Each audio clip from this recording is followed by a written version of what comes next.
Okay, so I'll just check with our audience. Can you see that? Oh, okay. So, welcome to our student support session, week 2. It's Faculty of Business and Law. I'm just going to give a brief session outline, but before that, I'm going to start with an acknowledgement of country. We acknowledge that the country for Aboriginal peoples is an interconnected set of ancient and sophisticated relationships.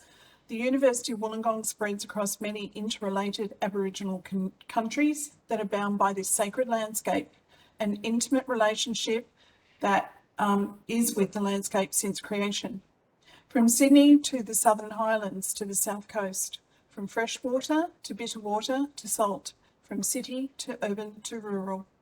The University of Wollongong acknowledges the custodianship of the Aboriginal peoples of this place and space that has kept alive the relationships between all living things. The university acknowledges the devastating impact of colonisation on our campus's footprint, and we commit ourselves to truth-telling, healing and education. So this session is being recorded via WebEx and will be made available by the Faculty of Business and Law events page.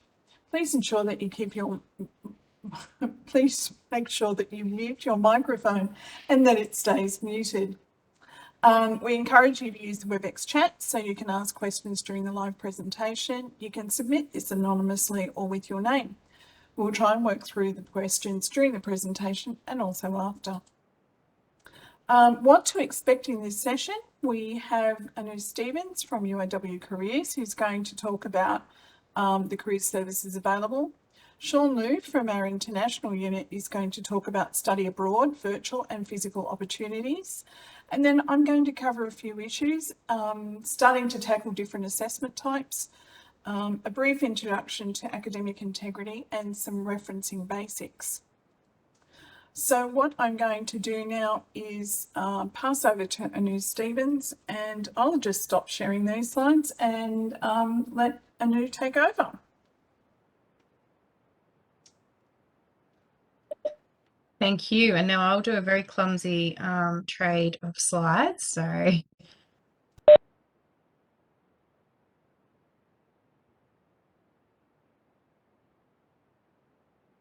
1 second.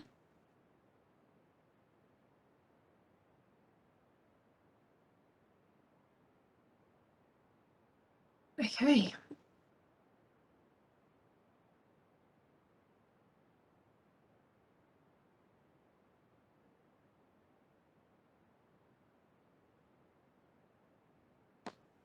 Okay, I'm hoping I've shared the right screen there, but thank you very much for having me tonight. My name is Anu Stevens and I'm from Career Central. So I'm just going to run through a couple of the different services that you guys can come to us, and we can help you throughout your qualification and also 2 years post qualification as well. So the first thing I'd like you to start thinking about is the reasons that you actually came to university and have chosen the degrees that you're doing. So we find that people tend to spend more time planning a holiday than they do sitting down and actually mapping out where they think they would like their career to go. It is a really good idea to go into your qualification with a direction. It definitely doesn't have to be a really clear timed plan because things change all the time, and we encourage you to explore lots of different options. But if you have an idea of where you're going, you're going to find that the rest of your course is a lot easier to get through. So if you have a area of interest that you would like to pursue and you're doing a really tough subject in your first or second year of university, and you know you need to get through that subject, having that carrot at the end of your degree can really help you through that process. It'll also help you choose your subjects and your majors, and it will help you stay motivated as you go through. So when we think about career development, it is not a linear process. Traditionally, you may have thought, if you think to your parents or even your parents' parents, they tended to get into a career, get into an organization, stay there and actually progress throughout that organization and go up the ranks. But that's not how we do it now. So research tells us that throughout your working life, you are probably going to have approximately 17 changes in employers and 5 different careers. So that's not just a change of a organization doing the same job, that's actually 5 completely different careers. And that's really, really exciting. So coming from the business and law faculty, there's so many different options out there, and the transferable skills and the portable skills that you'll get throughout your qualification will really open up so many different doors for you. So it's really important that you start to think about how you would like to use it and develop some of those key skills that you can use in those different avenues. So the best places to start, let's have a quick look.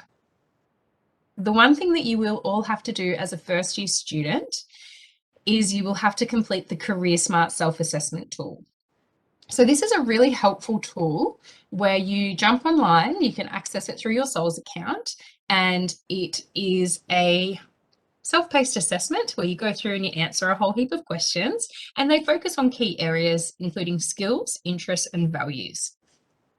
So what we're trying to do there, it's not going to give you a job title at the end of that discovery tool.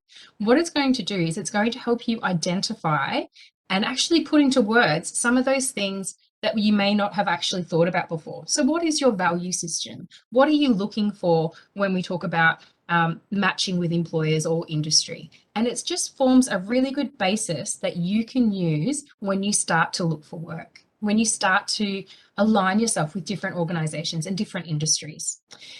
The big kicker with the Career Smart tool is that you must complete it. And if you don't complete it, your results for your first semester will actually be withheld until you do. So it should take about 15, 20 minutes, and it does come up with some really great insights at the end. And it's something that we encourage you to revisit throughout your qualification. The next place that you can go to start to get thinking about the different options that are available to you is a great resource on our website called What Can I Do With My Degree? So it's a really simple document that's split into the domains that you can see in front of you. What you would do is you come here, you choose the area where you fit, and then it'll take you through to your majors. This is a really, really good document. It's super easy to use. It's really basic, but it's based on real data from UAW. So if you come through and you have a Bachelor of Business, or you can have whatever degree it is, and you think, I really enjoy my degree, but I'm not sure what that means I can apply for. What am I going to be qualified to confidently apply for? What are the job terms that I would be typing into Indeed and Seek? I don't even know the starting point. If you come to this document, What Can I Do With My Degree? It will actually break it down for you. So you can come through, you'll choose your major here, and then it will actually say if you've got a journalism as a major, these are the job titles that UAW graduates have gone into for the last 5 years. It will tell you the top employers that have taken UAW graduates from that major. And it will also give you an indication of some of the grad programs that UAW graduates from a journalism degree should look at. Okay, so it's all just set out. It's a one-pager, super, super simple, and it gives you some really, really great starting points and great resources. So this is something that I encourage everybody to have a look at. So to be successful in taking your degree and using it post-graduation, you really need to start thinking about building on that degree while you're doing the degree. So I know at the moment, everyone is just getting their head around university, trying to find particular buildings that aren't numbered in chronological order or anything like that. But once you do settle in, there is a need for you to start thinking about, okay, how am I going to support my degree with experiences, with the extra things that I need that's going to make me a valuable employee, and it's also going to get me those opportunities. Okay, so in Australia, we really, really value that connection to industry, and we value the connection through experiences. So what we have on the screen there is a couple of different ways that you can be building on those key skills. So joining clubs and societies, getting involved in volunteering, overseas exchanges, employability workshops and employability programs, and also work integrated learning subjects that can be embedded into your degree as well. The other one that we do have up there is UAWX, which is our co-curricular program, which is a really, really fantastic way to map out your co-curricular activities and really make sure that you get the recognition for doing all that extra work when you do graduate. So that's something else to have a look at as well. In terms of what we do at Career Central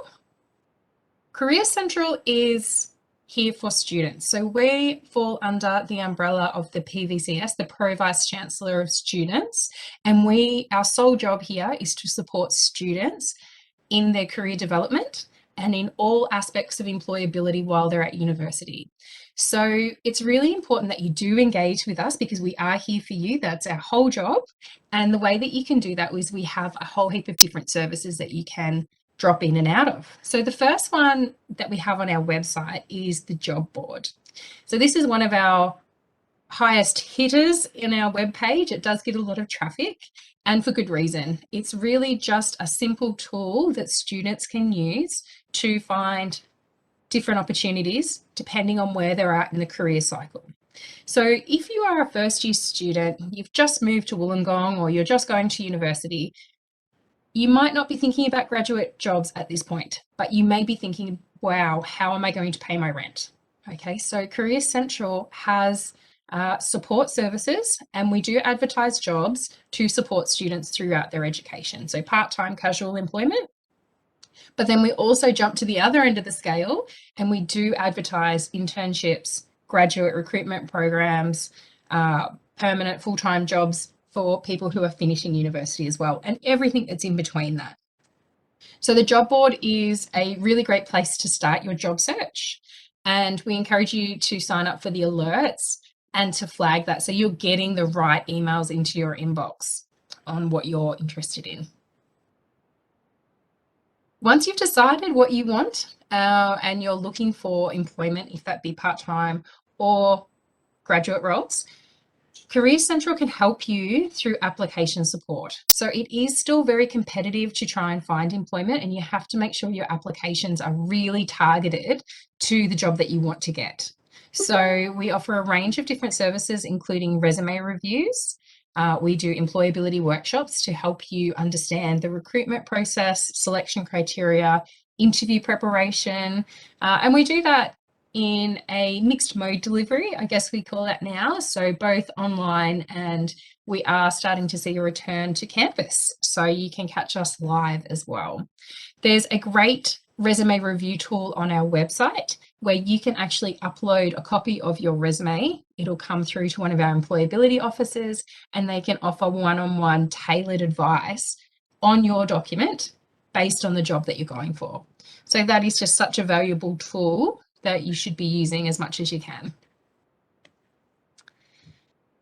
We also have a range of programs to support students in developing these transferable skills. So that's something that I'm sure you've all heard about, the importance of transferable skills, how employers really, really value it all the way through the recruitment cycle, from part-time work, again, through to your professional level roles.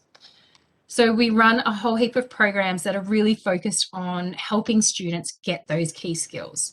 One of them is Innovative, which is a interdisciplinary student consulting program.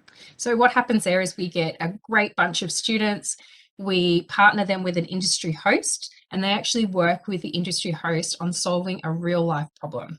So to give you an example, we've just finished this round and we had teams competing in a project for a fintech company, and they did such a wonderful job. They analysed some data, they made some suggestions based on their business case problem, and that has been so well received that that fintech company has actually come back and given one of our students that participated in that program a paid internship. So it really does get results in terms of making an impact for business, but it also really gives students the opportunity to showcase and I suppose build on key transferable skills as well. So that's just one way that we do that. but we do have a whole heap of other programs that come up throughout the year. Another one that we do is Career Connect, which is a program where we match students to industry professionals for an informational interview. So this is really good at the early stages of your degree where you're starting to think, okay, what am I going to do with this qualification? I think that I would like to do that particular role, but I'm not sure what that is. So what we would do is we would actually match you with somebody in that particular role where you can sit down and you can ask all of the questions, okay? The more that you know about your career path, the better your decision making can be. So gathering all those information will make it easier for you to choose your subjects. It will make it easier for you to stay motivated, and it will make it easier for you to identify the key skills that you need to develop while you're at university as well. And Career Connect is a great way to do that. Mentoring is another program that will come up.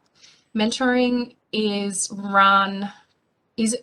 focused more towards students as they finish their degree. It's a longer process, but it is all about making sure students are really supported, they have the networks that they need to get into particular industries, and that they understand the nuances of work. So the ways of industry-specific language, ways of work, policies and procedures, all of those really, really important things that you'll need to know when you do start into your first professional role post-university. The other one that I would really like to highlight is career chats. So careers is a really personalized service. Every question that comes through, we might have it 100 times from 100 different students, but the answer will be different for everybody. So sometimes it's about clarifying what the question is, and sometimes you might have a really specific careers-based question. Okay, and that's what our career chats are for.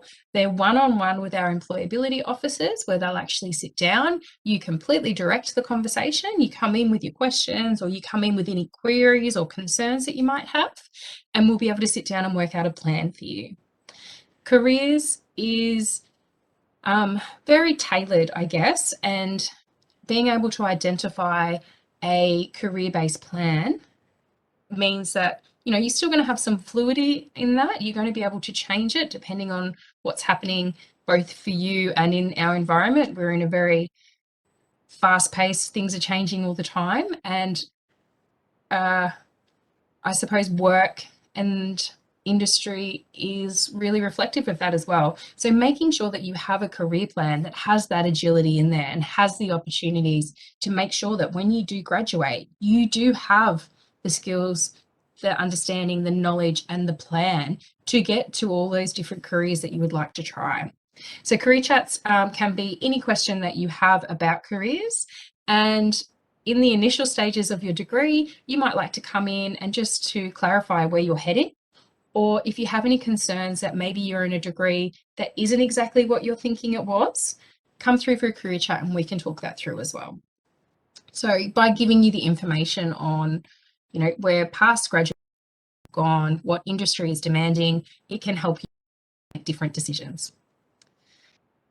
The other thing that we do all the time is we run employability workshops. So employability workshops, we run on a bit of a rotating roster depending on what's happening and what the demand is within the university. So we run regular ones on resume writing, selection criteria, interview preparation, and LinkedIn. But then we also will run, panels for Science Week, or we'll run internship programs when that peak period comes up as well. We do encourage everybody to like our Facebook page because we come up once a week, we post, these are the things that are coming up this week. Otherwise, we do send out regular emails as well with all the links. Some of the employer presentations are still online, but we are transitioning back to the office as well. So from here on out, I guess my advice would be to you is to start thinking about what you think you would like to do with your degree.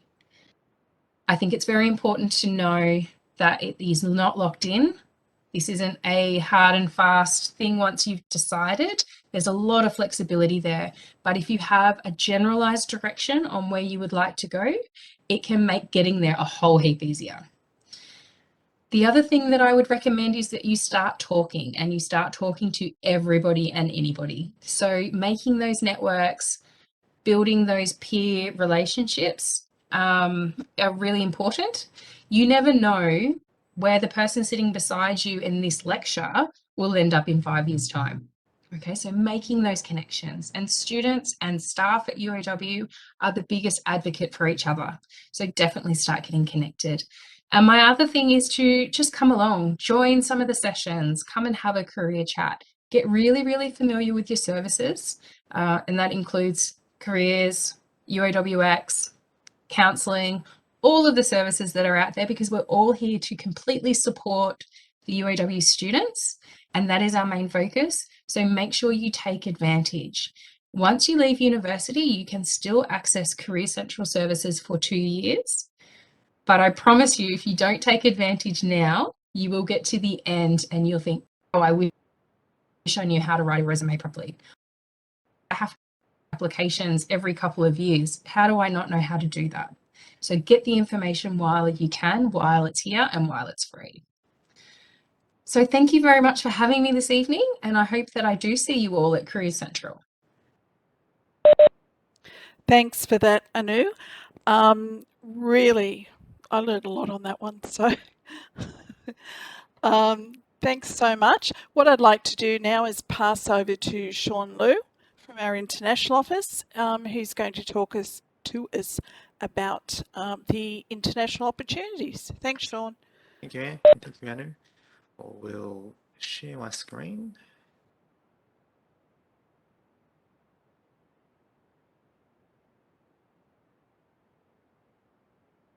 Okay.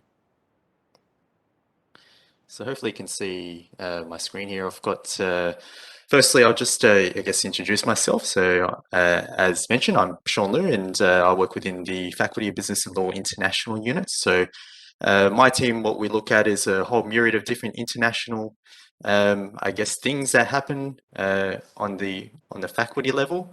One of those things is student mobility and student exchange programs that essentially allow our students to experience some form of international experience during the course of their degree. And in doing so, be able to, as Anu mentioned in her presentation around careers, is to allow students to gain some real world experience in an international context. And I'll go through a few of the opportunities that are available to you as a student within the faculty. So firstly, I've just shared my screen in terms of, I guess, what I'm showing you at the moment is what would be quite familiar to you, the current students website, where you will log into SOLS. So I guess look, if there's one take-home message for you, is that all of our international student mobility programs and opportunities are accessible from this page if you just click on the Study Overseas button. And that will take you to a comprehensive range of different overseas programs that are available to you, and also the various application processes and deadlines that are part of our programs. So it's important that you know where that sort of sits on the website. And if you wanted to have a look at what the different opportunities are, please visit the website, have a look through, and a lot of things that I'll be talking through in this presentation will be drawn from this website. So I'll just minimize that and go through a few slides and show you a few different opportunities that are available to you in the international student mobility space. So firstly is basically just a breakdown in terms of the different types of international opportunities that are available to you. We can break them down into these segments. You have your international exchange type programs, which are more longer term programs involving spending one or two semesters at a host university at one of our exchange partners. and you can study a myriad of different subjects at that host university for that semester exchange, and have those subjects count toward your degree here at home. So I'll go through a bit more about the benefits of that in a bit more detail later on. Secondly, there are internships available. So not only can you do an internship here locally in Australia, but you can also do an internship overseas. So that would allow you to gain some work experience in an international context with an organization that's located overseas. So giving you that real hands-on experience in terms of working in an international organization, gain those cross-cultural skills, and also be able to experience a different part of the world and all of the perks of being able to live and travel overseas. There's also short courses, so more, I guess, international, what we call international exchange light edition. So doing just a specific course over the duration of 4 to 5 weeks works quite well for students who don't necessarily want to deep dive into a semester exchange that is a more longer term commitment, and just sort of dabble your feet into a shorter term study overseas. And finally, given the challenges of COVID-19 and the pandemic, and with travel restrictions that we were impacted by over the last couple of years, saw a real sort of pivot toward global learning online or virtual programs. So allowing our students to gain an international experience, but from the comfort of their own homes. So they could log in to a global learning online program and undertake a short-term program that was being delivered from Singapore, for example. And one of the programs that we had on offer was allowing students to be able to undertake some pitching and ideation and innovative type programs, and to be able to work with industry or startup companies in Singapore. So allowed students to gain that international experience from the comfort of their home here in Australia during that time, and that will continue to be an offering going forward to allow you to gain that overseas exposure, even while we're now starting to be able to travel physically overseas. So it's worth noting that we have, as the University of Wollongong has over 200 universities partnered with overseas. So what that means is that you have a wide variety of different opportunities and destinations to be able to undertake an overseas program.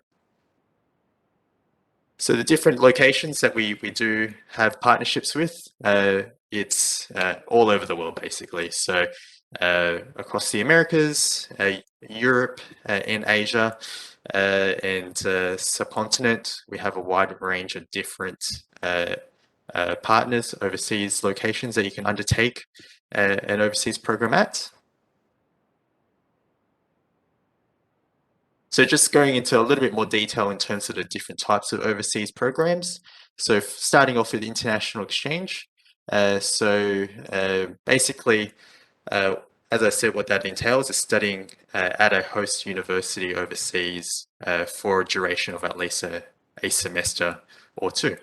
So there's a few requirements involved that are required to be eligible for an international exchange program. So you will need to have completed at least 1 year of study or 48 credit points by the time that you depart for your international exchange program. So once you finish your first year of study, then you'll become eligible to undertake an international exchange program. But you can start the application process for an international exchange program in your first year. Before you complete those 48 credit points, you just won't be able to depart until you've completed all those 48 credit points to meet that requirement.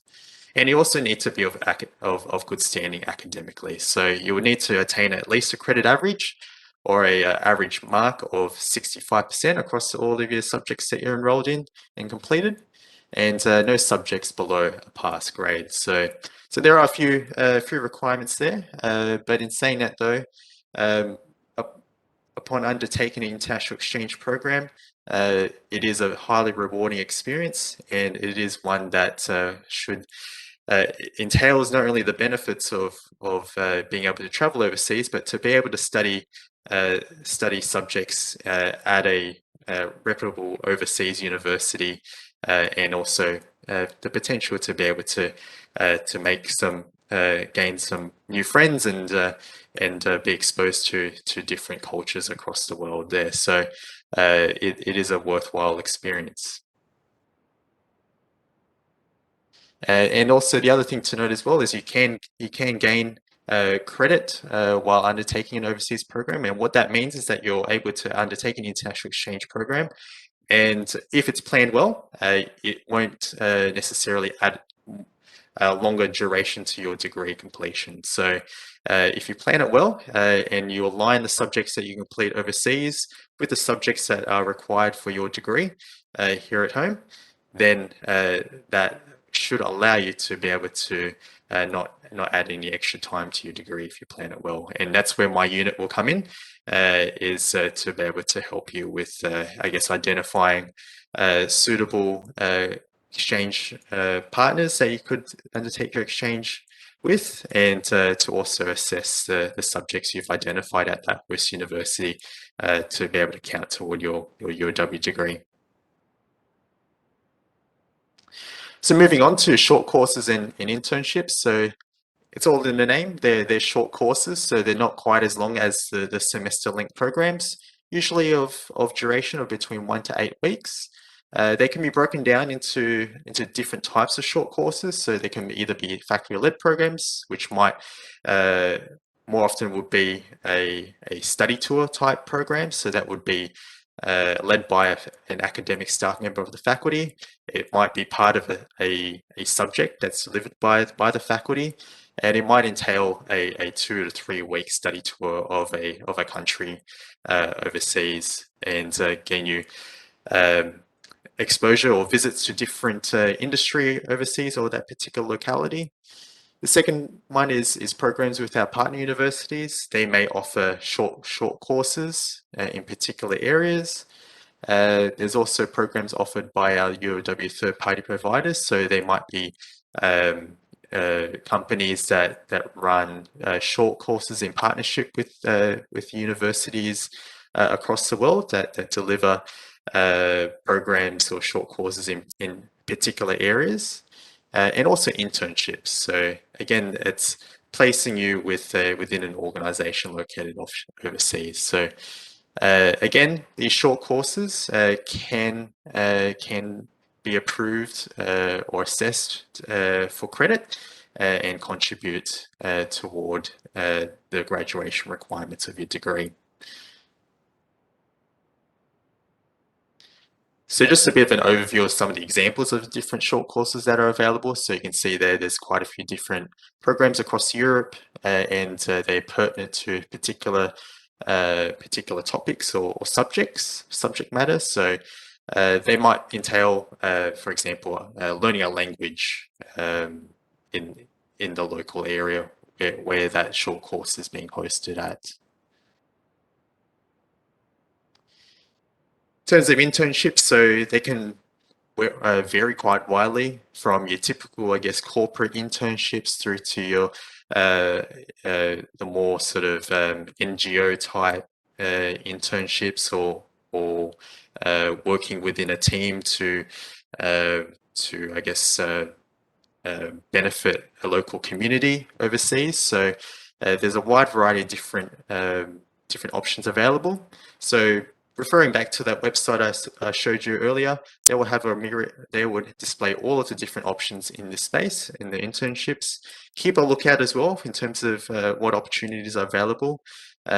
We do send out a regular electronic newsletter via email. It's called BAL Mobility Bites. So it gives an up-to-date news snapshot of the different programs available for students undertaking an overseas program. And that would include the various overseas internship opportunities available. So in addition to the physical internship opportunities available, there's also virtual internships available, again, allowing you to be able to gain some overseas internship experience from the comfort of your own home. So those are available to you as a student.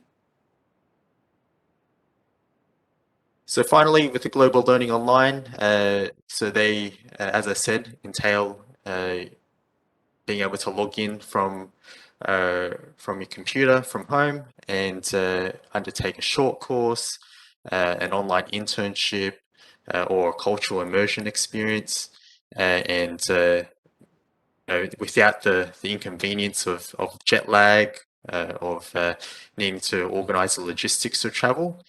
Very accessible and cover a wide range of different areas. So we do have a number of different opportunities that come up in terms of virtual summer schools, for example, in Korea, just as an example. So they do allow students to be able to gain that global exposure without having to invest in travel costs or the logistics of having to organize travel.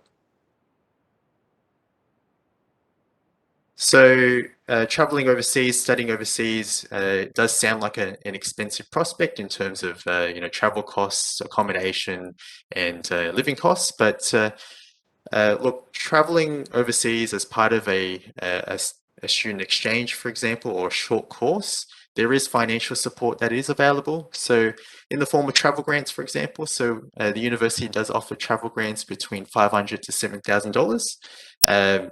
$500 more would cover the cost of or subsidize a small part of a short course, for example. $7,000 would be more toward the semester length programs that are available. So those travel grants are essentially available, and they're essentially free money to allow you to subsidize some of those travel costs for a study overseas program. There's also things called OS help loans, and what basically you're able to apply for up to $8,500 to cover the cost of your travels for a study overseas program. And OS help loans are dispersed to you in money that you can spend in any way you see fit toward your overseas study program, but it is added to the balance of your HECS debt. So you do eventually pay that back at some stage of your life, but it's probably probably the most attractive loan that you'll ever be presented in your lifetime. So it's definitely a popular option for students to be able to cover the cost of studying overseas. If you are on youth allowance or any sort of government support, you can still receive that while if you're undertaking a student exchange program, for example. So you definitely don't have to forego those payments if you are receiving those, if you do undertake an exchange. And also scholarships that are available through our host universities. And just to keep an eye out as well, we do have what's called the new Colombo Plan, which is an Australian government supported initiative to support our students to undertake a study overseas program in the Indo-Asia Pacific region.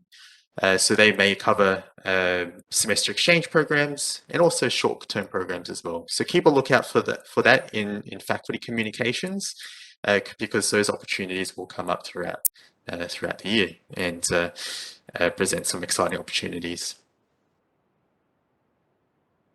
So just bear in mind that there are deadlines associated with applying for a semester exchange program and various overseas programs. So applying for or going on an exchange program is not something you can plan within a matter of weeks. We're talking a lead time of at least 8 to 10 months. So you've got to plan it in advance. So just bear in mind that if you're applying for an exchange program in 2023, the deadline would likely fall in June of the previous year. So just bear that in mind. But all of that information is on our website, so you can log on to the Study Overseas link on the current student's website to be able to find out details of how to apply.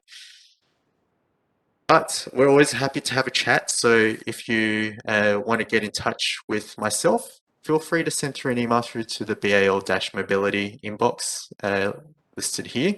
That an email would arrive to myself and my team. I'm more than happy to have a chat in terms of more the faculty specific opportunities. But we also work really closely with our colleagues at the Office of Global Student Mobility, who are located in Student Central. So if you want to get started in terms of finding out what the options are, great thing you can do is just walk into Student Central and have a chat with one of the Office of Global Student Mobility team to one of the student exchange advisors, and they'll be more than happy to have a chat with you in terms of what the options are and opportunities are available to study overseas. So that's it from me, and I will stop sharing my screen and hand it over back to Anne. Thanks very much, Sean. That was really exciting. I wish I could go on one of those, but never mind. But some great opportunities for our students and what they can do to enhance their studies. So I'm actually going to turn over now to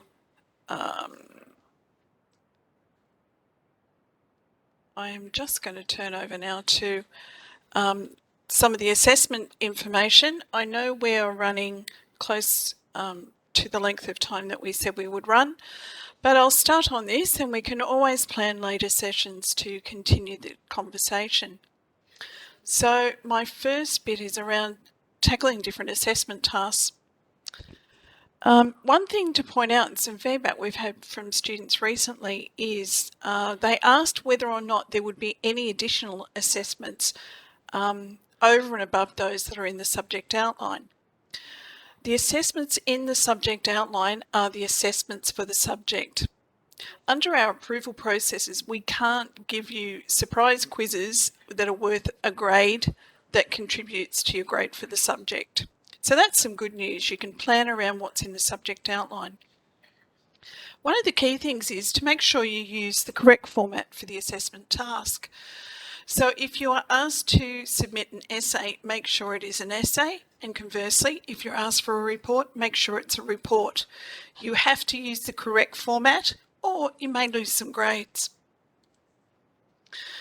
The subject outlines are your starting point.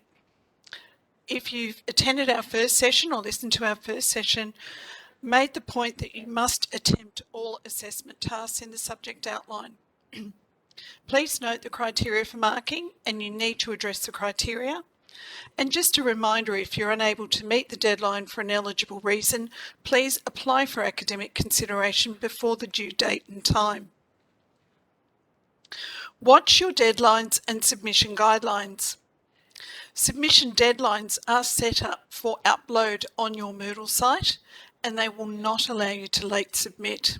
So that it's all computerised and there is a cut-off time. So you have to manage your schedule, keeping in mind some assessments may be due in the same week. And you should have a good labelling system to make sure you upload the right assessment to the right subject. If you have received academic consideration for late submission, you will be advised how to submit. Sometimes you might be given a different upload file or upload area. If in doubt, check with your tutor or subject coordinator who will provide you with information. I'm going to give a brief introduction also on academic integrity. Academic integrity involves upholding ethical standards in all aspects of academic work, including learning, teaching and research. Academic integrity applies to staff as well as students. So it involves acting with the principles of honesty, fairness, trust and responsibility, and requires respect for knowledge and its development. All students have to comply with the academic integrity policies, but to get you started with understanding what academic integrity is, you should complete the Start Smart module. And I've just shown on the Moodle screen here that it's one of the buttons that is at the top of your Moodle screen on the landing page, and you click on that and undertake the module. You'll also see it's where the Start Smart module is located. Start Smart is a module that covers the key points of what academic integrity is, about acknowledging sources, so where you've drawn information from. It's also about not copying, plagiarising or contract cheating. Contract cheating is buying or sharing assessment materials so that you submit things that you did not write or author. All students must complete the Start Smart module, otherwise your grades will not be accessible, so it's one of the things you need to do. If you want more information about our academic integrity policies and governance and procedures and what it means for you in your studies, you can follow the link on the screen. Part of academic integrity is around referencing and citing. Why do we reference and cite? Referencing and citations acknowledge the source material that you use in an assessment task. It's a standard of academic writing, and you'll also see this in the journal articles and books that you use as part of your course. Failure to acknowledge sources is against UOW's academic integrity policy. Your subject assessments will note the required reference format. And on this example here, you can see the notation is made for Harvard. For business subjects, Harvard is the standard referencing style. For law, it's AGLC, the Australian Guide to Legal Citation. Please note, if you are doing a double degree, you may have differences between each double. For example, a psychology or arts degree use APA 7. Some of the sciences use a system called Vancouver.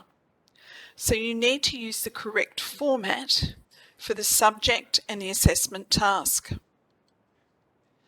We talk about referencing and citing as in-text and reference lists.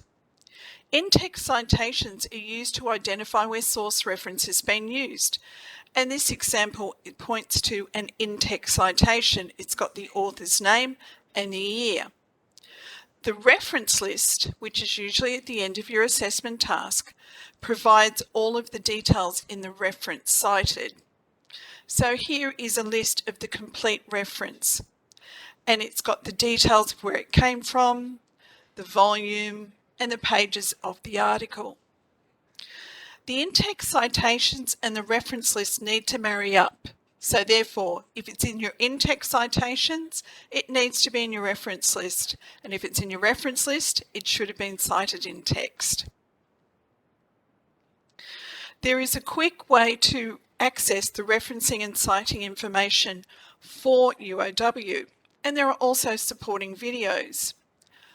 On your Moodle site, at the top of the screen, is a tab that says My Library. It's where you find your subject readings, but one of the other areas there is also referencing and citing. This takes you to the referencing and citation page, and it explains the differences with the various reference types and gives examples. There is also a detailed explanation and videos on how to do referencing and citing available at our Learning Co-op. There are also citation managers, which is like an app or a tool that can manage your reference material. It makes referencing easier, both in text and also in the reference list. This should only be downloaded from the UOW library site. That way the licensing is fine and it's also from a secure source. These citation applications or citation managers work with both Apple and Windows-based computer systems. The one recommended for students is a system called Zotero, and there is information on that library tab how to actually install that and use Zotero. I'm just going to make a note of our next sessions that we're running. The next session we have scheduled is for week 5 on the 30th of March, and it's more about assessment and feedback, by which time you should have received some feedback from your first assessment task. And we have one later in the session on preparing for exams for subjects with exams. The Faculty of Business and Law are happy to run additional sessions on related topics. You can either put suggestions in our chat or email my box, which is the Associate Dean Education at Business and Law, and we can arrange additional sessions on topics of interest. For example, we can talk more about how to do critical analysis, how to do journal searching, or more on citation managers. Just a reminder to keep connected to the faculty through our Facebook page, follow us on LinkedIn or the UAW Students Instagram page. As we're online, you can put your questions in the chat at the moment. So I'll just stop my screen share there.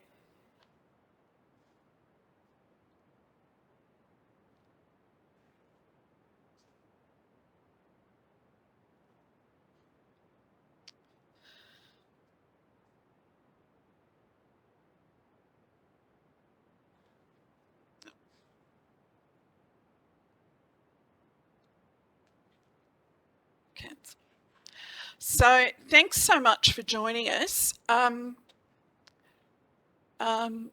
do you have any questions that you'd like to ask us while we're here?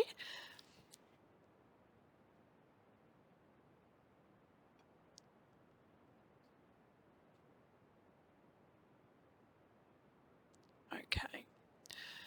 Belinda, what we might do is we might stop our recording here. Oh, thank you. Thanks very much for that feedback. We'd be really interested if there's other things that you would like more detail on, because we want to run sessions that are meaningful. So really, thank you for joining us. We really appreciate it. And if you don't have any questions, then Belinda and I and Sean and Anu would like to thank you for joining us live. And what we'll do is prepare this these presentations so that they can be accessed. So if there's other information you want to repeat, you will be able to do so. So thanks very much for joining us. I'll cease the recording. And